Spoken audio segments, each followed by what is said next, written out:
கதை கேட்க ஆவலா காத்துட்டு இருக்க நண்பர்களுக்கு வணக்கம். நீங்க பார்த்துட்டு இருக்கிறது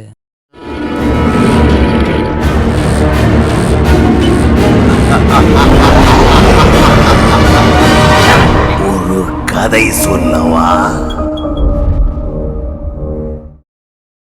ஸோ போன சாப்டரில் அரசர் வேட்டையனா மாதிரி ஒரு அசத்துனதை பார்த்தோம். அப்படியே அவங்க ரெண்டு பேரும் சேர்ந்து ஏதாவது குறிப்பு கிடைக்குதான்னு தேட ஆரம்பிச்சு ஐசக்குடைய அப்பா மேக்ஸ்வெலுக்கு சொந்தமான ஒரு பர்சனல் டைரியை கண்டுபிடிச்சி அதில் இருக்கிற கதையை படிக்க ஆரம்பிக்கிறாங்க. அதுக்கு அடுத்தது என்ன நடக்குதுன்னு பார்ப்போம். அந்த வகையில் இன்னைக்கு நம்ம பார்க்க போகிறது 2500 அந்தி மண்டலத்தில் ஒரு வாழ்க்கை அப்படின்ற புக்குடைய அத்தியாயம் 8, புதிய பயணம். ஐசக் அந்த டைரியை படிச்சுக்கிட்டு இருக்க அப்போ அரசர், என்ன ஐசக், உன் அப்பா எங்கு போனார் என்று தெரிந்ததா அப்படின்னு கேட்க, அதுக்கு ஐசக், இல்ல அரசே, அது சம்பந்தப்பட்ட பக்கங்கள்லாம் கிழிஞ்சிருக்கு அப்படின்னு பதில் சொல்றான். ஐசக் சொன்னதை கேட்ட அரசர், என்ன, அந்த பக்கங்கள் அனைத்தும் கிழிந்திருக்கிறதா அப்படின்னு அதிர்ச்சியா கேட்கிறாரு. அப்பொழுது அந்த 5 வருடங்கள் இடைவேளையில் உன் தந்தை என்ன செய்தார் என்பதை எப்படி தெரிந்து கொள்வது, அவர் எங்கு போனார் என்பதை எப்படி அறிந்து கொள்வது அப்படின்னு அரசர் கேட்க, அதுக்கு ஐசக், தெரியல அரசே, பார்ப்போம் ஏதாவது வழி கிடைக்குதான்னு.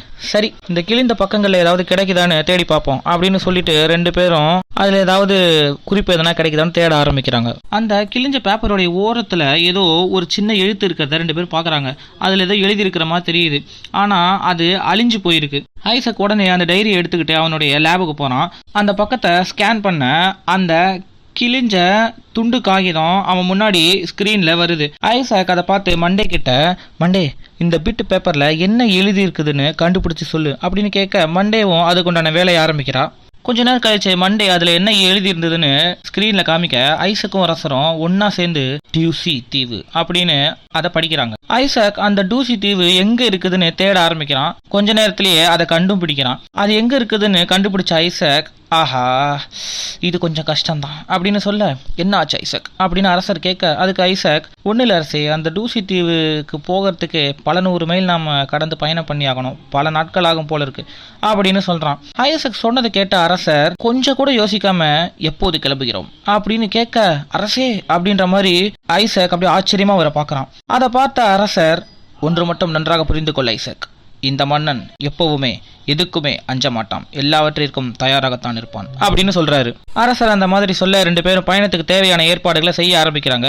அப்ப ஐசக், எனக்கு ஒரு உலக வரைபடம் வேண்டும் அப்படின்னு அரசர் கேட்க, ஐசக்கும் ஒரு வேர்ல்டு மேப் எடுத்துட்டு வந்து அரசர்கிட்ட கொடுக்குறான். ஐசக் கொடுத்த அந்த வேர்ல்டு மேப்ல இவங்களுடைய ஆராய்ச்சி கூடம் எங்க இருக்கு, அந்த டூசி தீவு எங்க இருக்கு, இதெல்லாம் மார்க் பண்ணிருக்கு. அரசர் அந்த மேப்பை பார்த்துக்கிட்டு எப்படி போகலாம், எந்த வழியா போகலாம்னு திட்டம் போட்டுக்கிட்டு இருக்காரு. அரசர் அந்த மாதிரி திட்டம் போட்டுக்கிட்டு இருக்க, அப்ப ஐசக் அரசரை கூப்பிட்டு அவரை ஒரு இடத்துக்கு கூட்டிட்டு போறான். அந்த இடம் பார்க்கறதுக்கு ஒரு சின்ன அளவிலான பைக் ரேசிங் ட்ராக் மாதிரி இருக்கு. அதை பார்த்த அரசர், இது என்ன இடம் ஐசக் அப்படின்னு கேட்க, அரசே, நம்ம ஹைப்பர் லூப்லயோ இல்ல ஜெட்லயோ போக போறது கிடையாது, இது மாதிரி ஒரு வாகனத்துல தான் போக போறோம் அப்படின்னு சொல்லிட்டு ஒரு சின்ன மோட்டார் வாகனத்தை அரசர்கிட்ட காமிக்கிறான். அரசர் அந்த மோட்டார் வாகனத்தை அப்படியே சுத்தி சுத்தி பாக்குறாரு.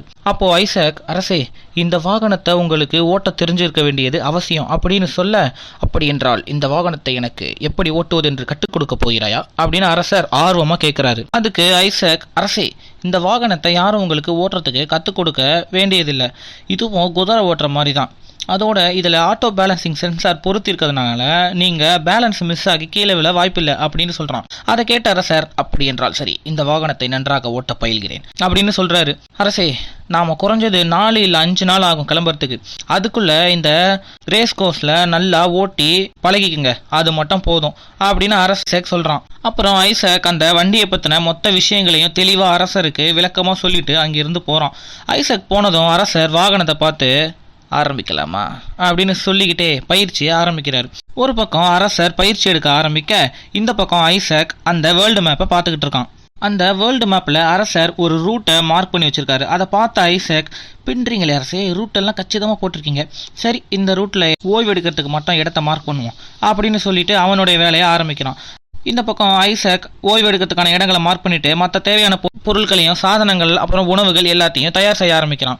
அந்த பக்கம் அரசர் பயிற்சி எடுத்துக்கிட்டு இருக்காரு. பயிற்சி எடுக்கும் நேரம் தவிர மீதி நேரம் எல்லாம் மண்டே கிட்ட போய் நிறைய விஷயங்களை கேட்டு கத்துக்கிறாரு. அப்படியே ஐசக்குக்கும் கொஞ்சம் கொஞ்சம் அப்பப்போ உதவி பண்றாரு. இப்படியே ஒரு 5 நாள் போகுது. 5 நாள் கழிச்சு ஐசக் பயணத்துக்கு தேவையான அனைத்தையும் தயார் செஞ்சுட்டு அதை சொல்றதுக்காக அரசரை பார்க்க போறான். அரசர் தூரத்துல உட்கார்ந்துருக்காரு. அரசர் அப்படியே ஐசக் கண்ணிமைக்காமல் பார்த்துக்கிட்டே போகிறான். ஏன்னா அரசர் அருமையாக அரக்கை பனியன் போட்டுக்கிட்டு முக்கா டவுசரை போட்டுக்கிட்டு பெரிய குடைக்கு கீழே ஒரு நாற்காலியில் அமர்ந்துக்கிட்டு அப்படியே கண்ணில் ஸ்டைலாக ஒரு கூலிங் கிளாஸை போட்டுக்கிட்டு ஸ்வாகாக கையில் ஃப்ரூட் ஜூஸை வச்சுக்கிட்டு ஏதோ ஹவாய் தீவில் இருக்கிற கடற்கரையில் ஓய்வெடுத்துக்கிட்டு இருக்க மாதிரி உட்காந்துக்கிட்டு இருக்காரு. அரசர் கிட்ட போன ஐசக் அவரை பார்த்து, என்ன அரசே வந்த கொஞ்ச நாள் ஆளே மாறிட்டீங்க அப்படின்னு கேட்க, அதுக்கு அரசர், தேவி மண்டே அன்பித்த புகைப்படங்களில் இதே போன்ற ஒரு புகைப்படம் இருந்தது. நான் என்னவென்று கேட்ட பொழுது, கடற்கரையில் மனிதர்கள் இவ்வாறு தான் ஓய்வெடுப்பார்கள் அரசே என்று தேவி மண்டே எனக்கு விளக்கம் கூறினார். எனவே நானும் முயற்சித்து பார்த்தேன். இவ்வாறு ஓய்வெடுப்பதும் நன்றாகத்தான் இருக்கிறது அப்படின்னு அரசர் பதில் சொல்றார். அதெல்லாம் இருக்கட்டும், என்ன விஷயம் அப்படின்னு அரசர் கேட்க, அங்கே எல்லாம் தயார் அரசே, நீங்கள் தயாரானு பார்க்க வந்தேன் அப்படின்னு ஐசக் பதில் சொல்கிறான். நானும் தயார் தான், வேண்டுமென்றால் வா, சிறியதாக ஒரு போட்டி வைத்துக் கொள்ளலாம் அப்படின்னு அரசர் ஐசக்கை போட்டிக்கு அழைக்கிறாரு. ஐசக்கும் போட்டிக்கு தயாராக அரசர் மற்றும் ஐசக் இருவரும் ஒரு சின்ன பைக் ரேஸுக்கு தயாராகிறாங்க. ரேஸ் ஸ்டார்ட் ஆக 2 பேருடைய பைக்கும் அப்படியே சீறி பாயுது. போட்டி ஆரம்பிச்ச சில வினாடிகள்லயே ஐசக் முன்னேறி போறான். அரசரால் ஐசக்கை முந்த முடியலனாலும் அவனுக்கு டஃப் ஃபைட் கொடுக்குறாரு. அரசர் அருமையா வண்டி ஓட்டுறதை பார்த்து ஐசக் அப்படியே மெய் மறந்து போறான். போட்டியோட இறுதியில ஐசக் வெற்றி பெறான். நடந்து முடிந்த இந்த போட்டியில என்னதான் ஐசக் வெற்றி அடைஞ்சிருந்தாலும் அரசர் தோத்து இருந்தாலும் அரசர் ஈஸியா விட்டு கொடுக்கல. டஃப் ஃபைட்டு கொடுத்து தான் முயற்சி பண்ணி தான் தோத்துருக்காரு. ஐசக் போட்டி முடிஞ்சதும் அரசரை பார்த்து, அரசே நான் ஜெயிச்சிருந்தாலும் பரிசு உங்களுக்கு தான் அப்படின்னு சொல்ல, அதை கேட்ட அரசர், பரிசு எல்லாம் வேண்டாம் ஐசக், உன்னுடன் நான் போட்டி போட்டதனால் தான் என்னுடைய பயிற்சியின் பலனை என்னால் அடைய முடிந்தது, அதுவே போதும் அப்படின்னு பெருந்தன்மையா சொல்றாரு. சரி, அங்கு எல்லாம் தயார் என்று சொன்னாயே, எப்போது கிளம்புகிறோம் அப்படின்னு அரசர் கேட்க, 2 பேரும் அங்கிருந்து ஆராய்ச்சி கூடத்தை நோக்கி போறாங்க. லேபுக்குள்ள போனா எதையும் காணோம். அதை பார்த்த அரசர், தேவையான பொருட்கள் அனைத்தும் எடுத்து வைத்து விட்டேன் என்று சொன்னாயே, இங்கே எதையும் காணவில்லை அப்படின்னு அரசர் கேட்க, அதுக்கு ஐசக், அது சர்ப்ரைஸ் அரசே. அப்புறம் அரசே, நீங்கள் போட்டுற ரூட்டில் தான் நம்ம போக போகிறோம். ரெஸ்ட் எடுக்கிறதுக்கு மட்டும் அங்கங்கே நான் சில இடங்களை மார்க் பண்ணி வச்சுருக்கேன் அப்படின்னு சொல்கிறான். ஐசக் இந்த மாதிரி சொல்லிட்டு அந்த வரைபடத்தை அரசர்கிட்ட காமிக்க, அதை பார்த்த அரசர் சிறப்பு அப்படின்னு சொல்ல, ஐசக் அரசரை வேற எங்கேயோ கூட்டிகிட்டு போகிறான். ஐசக் அரசரை நேராக லேபுக்கு வெளியில் கூட்டிகிட்டு போய் ஒரு சமவெளி பகுதியில் நீட்டாக எங்கேயோ ஒரு ரூட்டு போகுது, அந்த ரூட்டை காமிக்கிறான்.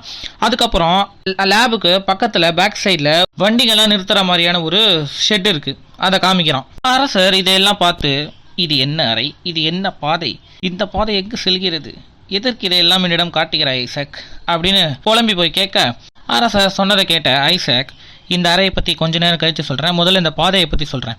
இந்த பாதை ட்வைலைட் ஜோனோட எல்லைக்கு போகுது. அங்கிருந்து தான் நம்மளுடைய உண்மையான பயணம் ஆரம்பிக்க போகுது, அதாவது பனிப்பிரதேச பயணம் அப்படின்னு சொல்கிறான். ஐசக் சொன்னதை கேட்ட அரசர், சரி, இப்போது இந்த பாதையில் நாம் எந்த வாகனம் மூலம் பயணிக்க போகிறோம் அப்படின்னு கேட்க, ஐசக் சிரிச்சுக்கிட்டே ஷெட் பக்கத்தில் இருக்கிற ஒரு பட்டன் அழுத்துறான். ஐசக் அந்த மாதிரி பட்டனை அழுத்தினதும் அந்த ஷெட்டுடைய கதவு அப்படியே பொறுமையாக திறக்குது. உள்ளே என்ன இருக்குதுன்னு அரசர் அப்படியே ஆர்வமாக பார்க்க, அந்த அறைக்குள்ளே இருக்கிறத பார்த்து அரசர் அப்படியே வியந்து போகிறாரு. ஏன்னா உள்ளுக்குள்ள ஃபியூச்சரிஸ்டிக்கான 2 ஏடிவிஸ் நிற்குது. அதாவது உள்ள மலைகள்லையும் மலைப்பாதைகள்லையும் பயணிக்கிறதுக்கு ஏற்ற மாதிரி வடிவமைக்கப்பட்ட ஆஃப் ரோடு வெஹிக்கிள்ஸ் நின்றுட்டு இருக்கு. அரசர் அப்படியே அந்த வாகனங்களை மெய் மறந்து பார்த்துக்கிட்டு இருக்க. அப்போ ஐசக், என்ன அரசே, எப்படி ஜம்முன்னு இருக்காளுங்க பாருங்க அப்படின்னு சொல்ல, ஐசக் சொன்னதை புரிஞ்சுக்கிட்ட அரசர், இந்த அழகான 2 பெண்மணிகளின் பெயர் என்ன, இவர்களுக்கும் உனக்கும் என்ன உறவு ஐசக் அப்படின்னு கேட்க, அரசர் சொன்னதை கேட்ட ஐசக் அவரை பார்த்து சிரிக்கிறான். அதுக்கப்புறம் அந்த 2 பைக்குக்கு பக்கத்தில் போய், பார்க்கறதுக்கு சிக்குன்னு சிறுத்தை குட்டி போல இருக்காளே, இவ பேர் தான் ஏமி, அப்புறம் இவள் ஏமியோடைய அக்கா ஹனா அப்படின்னு அந்த 2 பைக்குடைய பேரை சொல்லி அரசருக்கு இன்ட்ரோடியூஸ் பண்ணி வைக்கிறான். ஐசக் சொன்னதை கேட்ட அரசர், இந்த அழகான 2 பெண்மணிகளை சந்தித்ததில் சந்தோஷம் அப்படின்னு சொல்லிட்டு, சரி, முக்கியமான சமாச்சாரத்தை சொல்லு, இவர்களுக்கும் உனக்கும் என்ன உறவு அப்படின்னு மறுபடியும் அழுத்தி கேட்குறாரு. அரசர் இந்த மாதிரி கேட்க, ஐசக், நேண்டி என் ஆருயிர் காதலின்னா ஏமி என்னுடைய அந்தரங்க காதலி அப்படின்னு கண்ணடிச்சுக்கிட்டே பதில் சொல்கிறான். அதை கேட்ட அரசர், அது சரி, நீ நேண்டியை விட ஏமியை அதிகமாக வர்ணிக்கிறாயே ஏன் அப்படின்னு மறுபடியும் கேட்க, ஒன்று புரிஞ்சுக்கங்க அரசே, பொதுவாகவே ஆண்களுக்கு அவங்களுடைய ஆருயிர் காதலியை விட அந்தரங்க காதலி தான் அதிகமாக பிடிக்கும் அப்படின்னு ஐசக் பதில் சொல்கிறான். ஐசக் சொன்ன பதிலை கேட்ட அரசர் சந்தோஷம் அப்படின்னு நக்கலா சொல்ல, அதை கேட்ட ஐசக் பேக்கு மாதிரி சிரிக்கிறான். சரி, கிளம்புவோமா அப்படின்னு அரசர் மறுபடியும் கேட்க, ஐசக் அதற்கு கிளம்புவோம் அப்படின்ற மாதிரி தலையாட்டுறான். ஐசக் பயணத்துக்கு தேவையான பொருட்கள், சாதனங்கள் மற்றும் உணவுகள் எல்லாத்தையும் இந்த 2 வாகனங்களை தான் பொருத்தி வச்சிருக்கான். அந்த விவரத்தை அரசர்கிட்ட சொல்றான். அரசர் முதல்ல ஹனா அப்படின்ற அந்த வண்டியில ஏறி உட்கார, அவரை தொடர்ந்து ஐசக் ஏமின்ற வண்டியில ஏறி உட்காந்துக்கிறான். ரெண்டு பேரும் கிளம்ப தயாராக அப்போ அரசர் லெட்ஸ் ஸ்டார்ட் த ஜர்னி அப்படின்னு இங்கிலீஷ்ல சொல்ல ஐசக் சட்டுன்னு அரசரை திரும்பி பார்த்து அரசே எப்படி அரசே அப்படின்ற மாதிரி வேந்து போய் அவர்கிட்ட கேட்க எல்லா புகழும் தேவி மண்டேவிற்கே அப்படின்னு அரசர் பதில் சொல்றாரு. அதை கேட்டு ஐசக் சிரிக்க பதிலுக்கு அரசர் சிரிக்க இப்படி ரெண்டு பேரும் சிரிச்சுக்கிட்டே அவங்களுடைய வாகனத்தை செலுத்த இவங்களுடைய பயணம் இனிதே தொடங்குகிறது. அந்த ட்வைலைட் ஜோன் எல்லை வரைக்கும் போகக்கூடிய அந்த பாதையில ரெண்டு பேரும் பயணிக்க ஆரம்பிக்க அந்த மாதிரி போய்கிட்டு இருக்கும்போது அரசர் ஐசக் நாம் ஏன் ஹைப்பர் லூப்லேயோ அல்லது ஜெட்லேயோ பயணிக்காமல் இந்த மோட்டார் வாகனத்தில் பயணிக்கிறோம் அப்படின்னு கேட்க அரசே நாம போற இடத்துக்கு ஹைப்பர் லூப் பாதை கிடையாது, அதோடு நாம மலைப்பாதை வழியா போக போறோம், அந்த பாதையில ஜெட்டில் போகிறதுக்கு கொஞ்சம் கஷ்டமா இருக்கும், மோட்டார் பைக்ல போறதே சிறந்த வழி அப்படின்னு விளக்கம் அளிக்கிறான். அதை கேட்ட அரசர் இந்த வாகனம் மூலம் எளிதாக மலைப்பாதையில் பயணிக்க முடியுமா அப்படின்னு சந்தேகம் கேட்க மலைப்பாதையில் போகிறதுக்காகவே இந்த மோட்டார் வாகனத்தை ஸ்பெஷலா டிசைன் பண்ணியிருக்கேன், நீங்க பார்க்க தானே போறீங்க அப்படின்னு ஐசக் மறுபடியும் பந்தாவா பதில் சொல்றான். ஐசக் இந்த மாதிரி பதில் சொல்றதை பார்த்த அரசர் எதுவும் கேட்காம அப்படியே மெதுவா தலையை திருப்பிக்கிட்டு வண்டியை ஓட்டிக்கிட்டே போறாரு. அதை பார்த்து ஐசக்கும் திரும்பி அப்படியே அவனும் வண்டியை ஓட்டிக்கிட்டே போய்கிட்டு இருக்கான். அந்த மாதிரி போய்கிட்டு இருக்கும்போது அப்புறம் அரசே உங்கள் முன்னாடி ஒரு திரை இருக்குதுல்ல, அதில் போக வேண்டிய இடம், அதுக்குண்டான வழி, அதோட எங்கே ஓய்வெடுக்க போகிறோம், எல்லா டீட்டெயில்ஸும் அதில் இருக்குது அப்படின்னு ஐசக் சொல்கிறான். ஐசக் சொன்னதை கேட்ட அரசர் அந்த திரையை தொட அதில் இவங்க இப்போ எங்கே போய்கிட்டு இருக்காங்க, எந்த பாதையில் போய்கிட்டு இருக்காங்க, அடுத்து எங்கே போக போகிறாங்க, வழியில் எங்கெல்லாம் ஓய்வெடுக்க போகிறாங்க, இன்னும் எவ்வளோ தூரம் இருக்குது அப்படின்னு எல்லா டீட்டெயில்ஸும் தெரியுது. இவங்க ரெண்டு பேரும் இப்படியே போய்கிட்டு இருக்க அரசர் வழியெங்கும் இருக்கிற இயற்கை காட்சிகளை அப்படியே ரசிச்சுக்கிட்டே வராரு. ரெண்டு பேரும் வளைந்த குறுகலா இருக்கிற பாதையில லாபகமா வண்டியை ஓட்டிக்கிட்டு போய்கிட்டு இருக்காங்க. 5 மணி நேரம் பயணத்துக்கு அப்புறம் ரெண்டு பேரும் எப்படியோ மலையுடைய உச்சிக்கு போய் சேர்றாங்க. கொஞ்ச நேரம் இங்க ஓய்வு எடுத்துட்டு போகலாம் அரசே அப்படின்னு ஐசக் சொல்லிட்டு கூடாரம் போடுறதுக்கான வேலையை ஆரம்பிக்கிறான். ஒரு பக்கம் ஐசக் கூடாரம் போடுறதுக்கு உண்டான வேலையை செஞ்சுக்கிட்டு இருக்க, இன்னொரு பக்கம் அரசர் அந்த மலையுடைய உச்சியில நின்றுகிட்டு இயற்கை அழகிய ரசிச்சுக்கிட்டு இருக்காரு. அரசர் அந்த மலை உச்சியில நின்று வெகு தூரத்துல இருக்கிற அந்த பனி பிரதேசத்தை பார்க்க இந்த பக்கம் ஐசக் கூடாரத்தை போட்டு முடிக்கிறான். ரெண்டு பேரும் ஓய்வு எடுக்க அப்ப அரசர் உன்னிடம் ஒன்று கேட்க வேண்டும் ஐசக் அப்படின்னு கேட்க கேளுங்க அரசே அப்படின்னு ஐசக் சொல்றான். ஒன்றுமில்லை, நீ இதுவரை ஏமி மற்றும் ஹனா பற்றி எதுவும் என்னிடம் சொன்னதே இல்லையே அப்படின்னு கேட்க அரசர் அந்த மாதிரி கேட்க அதுக்கு ஐசக் இன்னொன்று தெரிஞ்சுக்கோங்க அரசே, எனக்கு ஞாபக மறதி கொஞ்சம் அதிகம், அதனால ஒரு சில முக்கியமான விஷயங்களை நான் மறந்துடுவேன் அப்படின்னு பதில் சொல்றான். ஐசக் அந்த மாதிரி சொல்றதை கேட்ட அரசர் ஐசக்கை மேலும் கீழும் அப்படியே பாக்குறாரு. அதை பார்த்த ஐசக் இப்போ எதுக்கு அரசே என்ன மேலும் கீழும் இப்படி பாக்குறீங்க அப்படின்னு கேட்க ஒன்றுமில்லை சும்மா தான் பார்த்தேன் அப்படின்னு அரசர் பதில் சொல்றாரு. இப்படியே பேசிக்கிட்டே கொஞ்ச நேரம் கழிச்சு அவங்க படுத்து கொஞ்ச நேரம் ஓய்வு எடுக்கிறாங்க. கொஞ்ச நேரம் படுத்து ஓய்வு எடுத்துட்டு அங்கேருந்து கிளம்பி மலையிலிருந்து கீழே இறங்க ஆரம்பிக்கிறாங்க. ரெண்டு பேரும் இப்போ மலையிலிருந்து கீழே இறங்கி ஒரு சுரங்கப்பாதை வழியா பயணிச்சுக்கிட்டு இருக்காங்க. அந்த மாதிரி போய்கிட்டு இருக்கும்பொழுது அரசர் ஆஹா எவ்வளவு அருமையாக மலையை குடைந்து பாதை அமைத்திருக்கிறார்கள், எவ்வளவு நேர்த்தியாக இருக்கிறது அப்படின்னு ஆச்சரியத்தோட பேசிக்கிட்டு இருக்க அதை கேட்ட ஐசக் என்ன அரசே இதுக்கு எப்படி ஆச்சரியப்பட்டுட்டா, இப்படி இன்னும் பார்க்கறதுக்கு நிறைய இருக்குது, ஆச்சரியத்துக்கு அணை போட்டே வைங்க அப்படின்னு சொல்றான். ரெண்டு பேரும் இப்படியே காடு மலை ஆறுகள் அனைத்தையும் கடந்து ஒரு வழியா ட்வைலைட் ஜோனுடைய எல்லைக்கு வந்து சேர்றாங்க. அந்த ட்வைலைட் ஜோனுடைய முடிவு எல்லையும் பனிப்பகுதியோட தொடக்க எல்லையுமான அந்த பகுதியில ஒரு சின்ன கட்டிடம் இருக்குது. என்ன கட்டிடம் இது ஐசக், இங்கு நாம் தங்கி ஓய்வெடுக்க போகிறோமா அப்படின்னு அரசர் கேட்க இல்ல அரசே, இங்க நாம தங்க போறது இல்ல, நாம வண்டிகளால இந்த சக்கரங்களை வச்சுக்கிட்டு பனிப்பிரதேசத்துல போக முடியாது, அதனால அதுக்கு ஏத்த மாதிரியான சக்கரங்களை மாத்தி பொருத்துறதுக்கு தான் இங்க வந்திருக்கோம், அந்த சக்கரங்கள் இந்த கட்டடத்துல தான் இருக்கு அப்படின்னு ஐசக் விளக்கம் அளிக்கிறான். ஐசக்கும் அரசரும் அதுக்கப்புறம் வண்டியை வெளியே நிறுத்திட்டு அந்த கட்டடத்தை உள்ள போறாங்க. ரெண்டு பேரும் உள்ள போய் பனி பிரதேசத்துல போட்டுக்கக்கூடிய ட்ரெஸ்ஸை போட்டுக்கிறாங்க. அதுக்கப்புறம் ஐசக் அந்த கட்டிடத்தை உள்ள இருந்து சக்கரங்களை எடுத்துட்டு வர அரசரும் அவனுக்கு உதவி செய்யறாரு. ரெண்டு பேரும் சேர்ந்து ஏமி மற்றும் ஹனா அப்படின்ற அந்த ரெண்டு வாகனங்களுக்கு அந்த பனி பிரதேசத்துல பயணிக்கக்கூடிய சக்கரங்களை மாத்தி பொருத்துறாங்க. அந்த சக்கரங்களை மாத்திட்டு ரெண்டு பேரும் அந்த கட்டடத்துக்கு உள்ள போய் அவங்க கிட்ட இருக்கிற வரைபடத்தை பிரிச்சு பார்க்க ஆரம்பிக்கிறாங்க.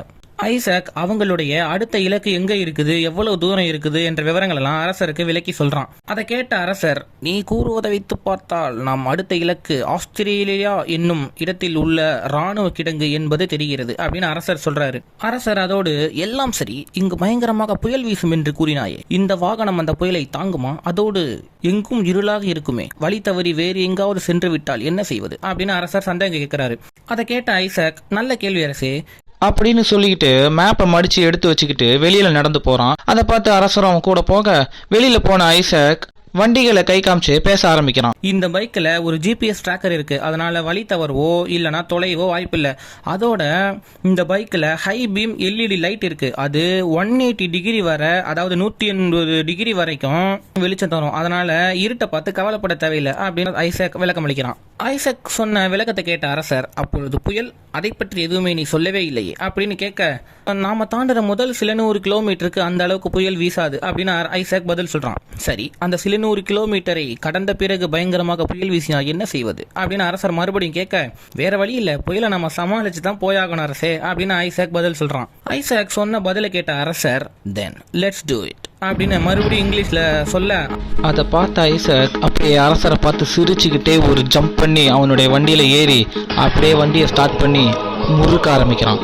அதை பார்த்த அரசரும் ஐசக்கை பார்த்து சிரிச்சுக்கிட்டே வேகமா ஓடி போய் அவன் வண்டியில காலை வச்சு அப்படியே ஒரு டைவ் அடிச்சு அவரோட வண்டியில மாசா போய் உட்கார்றாரு. அப்புறம் ஐசக்கை பார்த்து சிரிச்சுக்கிட்டே வண்டியை ஸ்டார்ட் பண்ணி முறுக்க 2 பேரும் அந்த கடும் குளிரான இருண்ட பனிப்பகுதியில வண்டியை ஓட்டிட்டு போக இதோட நம்ம சாப்டர் 8 முடியுது.